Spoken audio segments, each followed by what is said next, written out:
Hey, true believers, Chris Mack coming at you with another very awesome action figure review. Today we're going over the McFarlane Toys DC Multiverse Batman Dark Knight's Metal.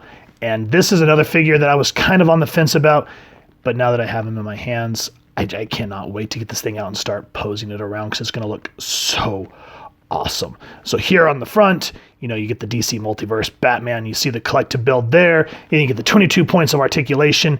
And the last thing I do want to say before we start spinning this bad boy around is if you want to pick him up, you can do so on pre-order at Megaopolis City of Collectibles, and then you can get them at Dorkside Toys and Big Bad Toy Store. I personally do want to give a shout out to my buddy Isaac for hooking me up with this. Thank you so much, man. You rock. Now, before you go the online route, always please first and foremost support your local comic shop and see if they have one in stock. If you don't have an LCS in your community, I do think that these are, at the time of this recording, available at Target. Now you see in the front, go to the side, you see Batman plastic McFarlane Toys. Come around here and you get the, what do you call it? This is from Batman the Forged Dark Knight's Metal, which is really awesome. And then you get the figures that you need to build the Merciless, so I'll make sure to get a close-up of that and you can pause it at your convenience.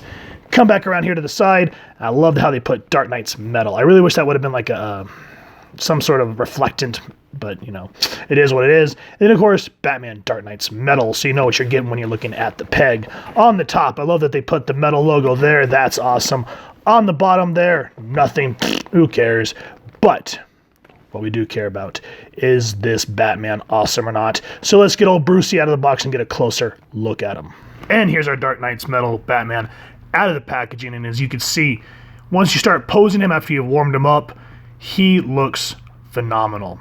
Again, as I said earlier, I was hesitant about this figure, but I've had so much fun with him, posing him around and just trying out different things. And see, once you get the joints moving and whatnot, you can get some excellent poses. Now, again, there is some to love, there is some to hate. So let's go ahead, after we've gushed about it, let's get him off the stand and get a closer look at Bruce. So some backstory on this Batman costume. Now, if you want Batman's kind of full backstory, we did that on the DC Collectibles Nightfall Batman, so I'll make sure to leave a link up top so you can kind of get a full story on Batman himself. But for this costume, its first appearance was during Scott Snyder's Super Heavy arc. It was Batman number 50. Batman had died along with the Joker in issue 40, which was the final arc of Endgame. Now, by issue 49, Bruce sees the threat that is posed by this new villain called Mr. Bloom. After Batman dies and is brought back by Dionysium, he doesn't have the trauma of going, everything that happened in Crime Alley, so he just wants to live his life normally. Jim Gordon takes over as Batman, and that's where we got the Mecha Batman. But anyway, as Mr. Bloom's threat increases, Bruce starts to feel the pangs of his responsibility. So he gets into this machine that he's created that forces all the trauma of his childhood back into him, and that's how he became Batman. So that's where this outfit comes from. So it was New 52 leading into Rebirth. And then this, the figure itself, it's based off of, because you're thinking, why the axes? It's based off of the variant, midnight release variant of Dark Knight's Metal #1. It was done by Greg Capullo, and it has Batman wielding axes. Now, I wish they would have added the blood, because there's blood dripping from his mouth. Kind of like, we'll get into it in a second, but kind of like the card here. But again, I guess they couldn't really do that since he's getting released at Walmart. But that's the only thing that's kind of missing from the figure. Now, during the events of Metal, Batman tries to go back in time to avoid being noticed by Barbatos. However, it was a trick, and he ends up trading places with Barbatos and the 7 dark versions of himself from the Dark Multiverse. That's how the Drowned, the Red Death, the Batman Who Laughs come into the 616 universe. So some interesting reading. I highly recommend it. Now, with that out of the way, let's check out the accessories that he does come with. So let's kind of get the regular stuff out of the way. Now, I appreciate on the box that you're actually able to fold it open and cut it out, the figures out easier, because the wings that are inside, you just kind of fold them open and it makes it easier to get in there. So I was actually able to get the card, and that's a wonderful recreation of the, what did I just say, the midnight release variant, but that cover itself is just too awesome. But this is a nice, what do you call it, a nice recreation. Not had enough coffee yet. Now, there's a read-up on the back, so I'll make sure to throw it up here so you can read it at your convenience. You can pause it and just enjoy it. The other thing that he does come with, just like with every other Batman, well, yeah, I guess at this point, is the nice shimmering stand, which I'm glad that they have this, especially when you're doing photography and they, some of these characters just want to be unwieldy in some of the poses. And there's a YouTuber I watch called Sir Dork who kind of has, he has absolutely amazing photography, but he does tutorials, and he always says don't limit yourself on the on what you can shoot. He always says use bases and all that good stuff, so I'm glad that we have these for that reason. Now, the other things that we do come with are the 2 axes that we were talking about, and these things are delicious. They're kind of the same, so I'm going to use one here. I love the chipping. Let me get a focus on that. You're probably thinking it's blurry, Chris, come on. So, yeah, look at the way you can just show that this has been an axe that has been used. All the little rivets inside the blade, the chipping on it, all the kind of the discoloration to show that this has seen some battle. The same with the wooden handle where you can kind of start to see it starting to weather. And then, Batman's like, I'm not going to let that stop me. And he just wraps it with tape. Now, for those of you that are fellow comic book readers, I don't remember seeing the axes in metal. So for those of you that do, as I just said, read comic books, let me know if there's a scene in there where he actually uses these, because I don't recall. I think that was just Greg Capullo being cool because his artwork's amazing. I love that little X chip there. That is so awesome. So anyway, that's all the accessories that Batman comes with. Now for the figure itself, let's go ahead and bring him to the forefront and talk about the paint apps. And again, this is based off the Rebirth outfit. Minus, I didn't like how they had on that one, it was more of it was black, but then the inside was purple. I hated that. But anyway, the face sculpt is nice. I like that grimace. Very much captures the essence of Batman, where, he's not a smiling guy. And the cowl is really, really nice. I like the way it wraps around the jaw here. That's some good stuff. I love the eyes, how they're just straight white. And I love when people, either with comics or figures, where they mess with the cowl here around where the eye line is so that you can get some sort of emotion, so it's just not a blank mask. That works. The line work on the cheeks, that grimace, just and you get a little bit of teeth in there. Good stuff. I like that, the bat symbol there on his chest. And what I really like about this figure is you go through, you see battle damage. So you start to get divots where he's been, been slashed or whatever. And you can see a little bit of the Kevlar, the gray on there. Looks good. Now, this is something I did not notice till I started reviewing. If you look at his ab, let me try to get a better focus.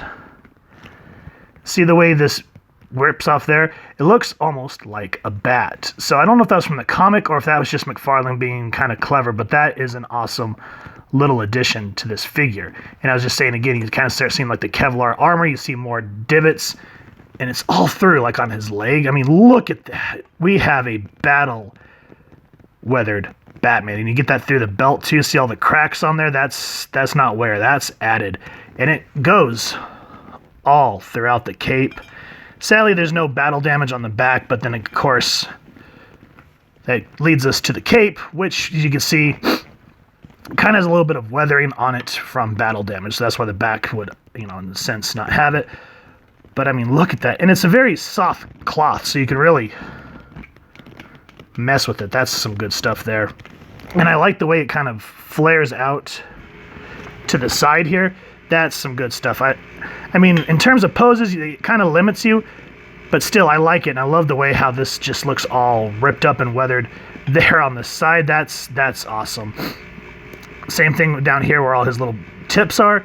Just kind of start to see where they got ripped and whatnot. That's beautiful. That is just some great work on that cape. The gloves, I think, are really nice. You can see that they're more like armor instead of just like his normal gloves that he would wear on any given day. So you see that he's ready to go. I like the little ripples there to show that this is supposed to be a heavy armor. And of course, the little bat things on the gauntlets here, the sharps where you get smacked, that's going to hurt. And I like how these all point down like arrows. It's on both hands. The boots kind of echo the gloves. Sorry, I have my light smacking me and it's driving me nuts. But yeah, again, you get the little ripples on the boot. I like the line work there. I think that just looks exquisite. So yeah, the paint apps, that's kind of it overall. And again, as I said, I like how they show little bits of like metal Kevlar throughout the suit to show that he's trying to protect himself during this time. And it does not look, you know, there's no differentiations, there's no gradation differentiations on like you've seen on some of the figures where it's supposed to be skin, like on the Devastator or the Robin. Everything, the colors are all there, and there's not a whole lot of different differentiation there. Like I said, no more coffee, so feel free to make fun of me down in the comments. And then I like the length of the horns here. I think that just works with this figure very well. So overall, the sculpt, the paint apps, I give this a 10 out of a 10. Now with these McFarlane figures, this is kind of, as I was saying at the beginning, where there's some to love, some to hate. This is where it kind of goes a little off the rails for me again, which is the articulation. And this is kind of where I hope that McFarlane starts to learn as he moves down the line with the rest of his figures. So the head joint is kind of a new addition. It's all one piece, which, okay, that's kind of neat. But here's why it chaps my rump. So he can look down that much. And this is after heating the figure, folks, which again, as I always say, please first heat up your figures before you start messing with them. But he can look down that much. And he can't really look up all that much. As where if the ball joint was here, I'm sure you could get a better motion. But because it's all one piece leading down here, you're kind of stuck with that, which is like, yeah, come on. Now the arms do spin 360, but you have to work around the cape, especially on this side since it flares out here. So you have to kind of just be creative. And then his arms can go out about that much, and they go up about that much. Again, that joint's really tight here, so you have to be careful. He does have double jointed elbows. He does spin at the hand, but here's the thing: is it does have a ball joint. Let's see if we can kind of get that focused for you guys, which is hard to see in the light, but there's a little ball joint up in here. And you'd have to really, this is why I don't like the ball joints, because they spin independently. See, there we go, move the light down a little bit. They move independently, so if you wanted to try to get the hand to move up and down, you're first hindered by the gauntlet, and it's hard to even get anything in there to try to move that around where, see where the ball is right now. If I tried to move that up, so I could try to get the hand to go up and down, and this hand is also stuck by the same thing. I got stuff on his hand, I'm going to have to get a Q-tip after that. Ugh. But yeah, that's the only thing, because see how his hand's stuck downwards like this?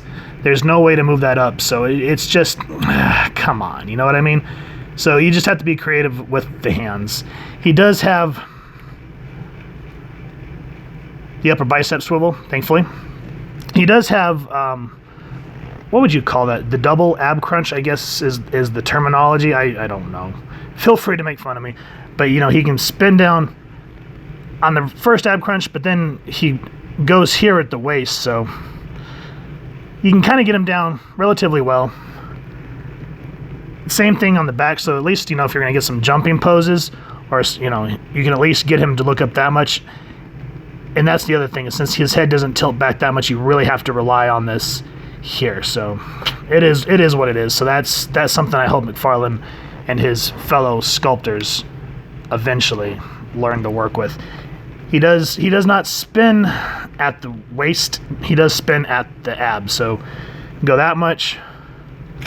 So at least you have that. That's good. His legs can go out this much. Now here's where it's frustrating, because he can only kind of kick out that much, and it's not a straight 90 degrees.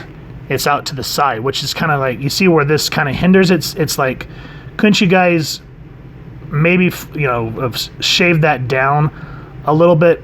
Now he can, the new Bat Cycle that just recently came out, he can sit on it, but because of that, he kind of sits like an old action figure where it's more out to the side. So I think that's probably the biggest thing that I hate. And then, so you can kick out that much.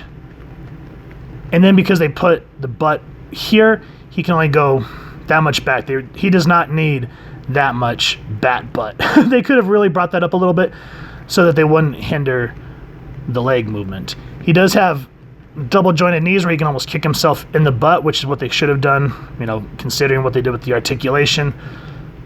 And again, no thigh swivel. And no boot swivel. Come on. It's not that hard. Look at what Hasbro's doing with their Marvel Legends and how those are kicking butt with articulation now. Yeah, anyway. Foot can go up that much.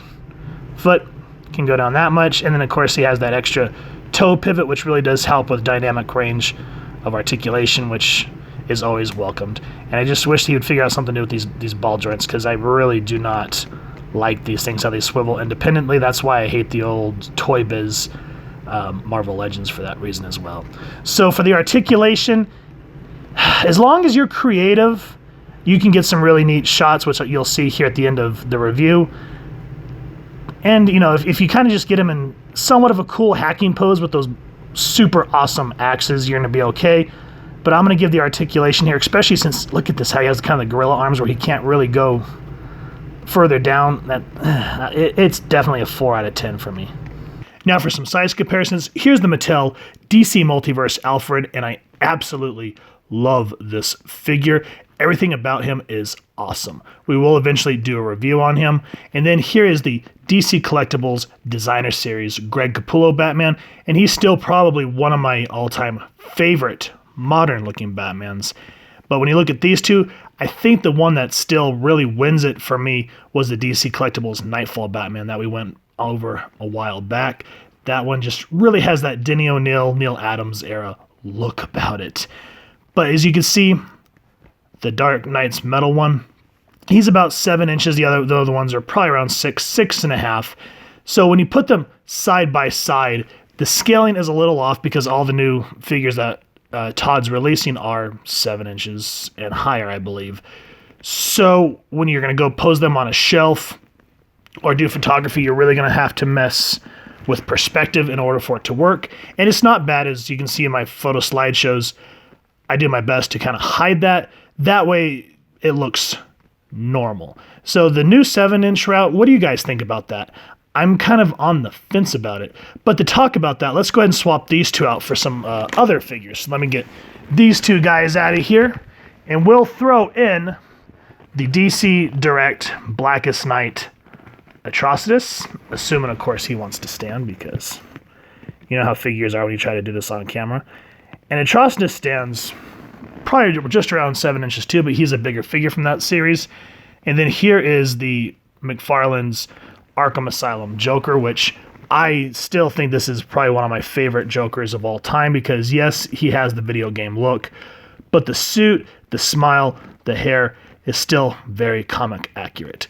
So for those of you that just want to do posing on your shelf, I'd probably say, in terms of if you want them to have kind of the same scaling across the board, I would say stick to the McFarlane line or kind of the older giant monsters, because this Atrocitus, he's probably one of the bigger from that line and still one of my favorite figures next to Larifleeze, which if you guys would like us to go over the rest of the Darkest Nights figures, let me know down in the comments. And I'd love to hear your thoughts on all these different figures that we just looked at, because in my personal opinion, I think they're all absolutely beautiful. They have something to bring to the table. So yeah, let me know what you think down below.